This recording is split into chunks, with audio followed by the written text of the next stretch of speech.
Gardening is a great activity for the entire family, but while those little seedlings are still sprouting, it can be hard to tell the radishes from the rutabaga. Actually, I don't even grow rutabaga, I just like the alliteration.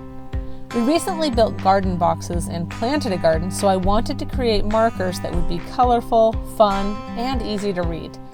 This is a quick project that can be done in a few hours using the X-Carve CNC machine by Inventables. The markers are set to carve onto acrylic. I was nervous trying this for the first time, but actually didn't have any real problems with it. You'll notice that there are a lot of shavings on the piece. I do recommend using a dust collector with it. I just like to leave it off when filming a project. The pieces did not stick, which I was a bit concerned about due to heat buildup while carving, but they could actually be brushed away easily. You can see that I have the files split onto different work pieces according to the acrylic color. The purple eggplant page is blue because that's all that's available in easel, but just go with it. The leafy parts of some vegetables such as the corn, onions, tomatoes, and whatnot are carved a second time on the green acrylic sheet, then glued over top of the base color. It gives it a nice sort of dimensional look. 12 by 12 is a common acrylic piece size, so I set everything to fit within those parameters. One suggestion for lowering the price of this project would be to carve more than one set. They make a great gift idea without taking up much more material or time.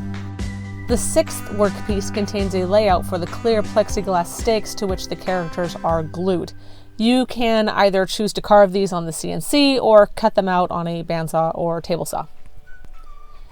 I carved everything using a 1/16 spiral upcut bit.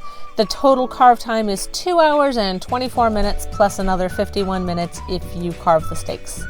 Setup time for each workpiece is minimized as the sheets are a standard 1/8 of an inch and are best clamped using strips of double-sided carpet tape to hold them in place rather than clamps. I like to leave the sticky paper to the back of the acrylic sheet to help hold the pieces in place during carving. Oh, one word about that. Be sure to use a lot of tape on the green piece. Those small leafy parts will come loose if not anchored securely. After the pieces carved, I popped them out and gave them a very light sanding using my spindle sander just to knock down any sharpish edges. I should mention, don't use tabs for any of these. The sticky tape holds just fine and the tabs are basically impossible to cut unless you take them to the bandsaw. All that's left to do after that is to glue the leafy parts in place.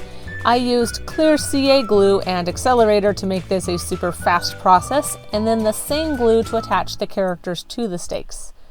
The X-Carve handles the heavy lifting with these, so the finished process is super quick and simple. Also, the acrylic is nice and colorful, so unlike wood, there is no need to paint or finish them in any way. And because a garden needs water, these are waterproof, and you won't need to worry about them decaying like wood. These garden markers put a smile on our face every time we go out to the garden. They were a fun project to make, and I'm excited to share them. Many thanks to Inventables for sponsoring and making this and other projects available free on their site. For more projects, CNC and otherwise, follow along at www.thecreatedhome.com and or by subscribing to this channel.